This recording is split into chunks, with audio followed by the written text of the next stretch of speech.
Makakatanggap ng dagdag ayuda na 2,000 piso kada buwan mula July hanggang December 2026 ang nasa 1.5 million na manggagawa at kanilang pamilya na may mababang kita.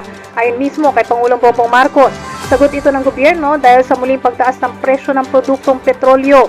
Makakatanggap din ang nasa 3.5 million na tao mula sa Pantawid Pamilyang Pilipino Program o 4Ps beneficiaries at Walang Gutom Program ng isang beses na karagdagang tulong na nagkakahalaga ng 2,000 piso. Ito yung expanded uplift. Uplift. Na inaasahan kong kasama sa Yes, feeling ko rin. Kasama yan sa mga inilista.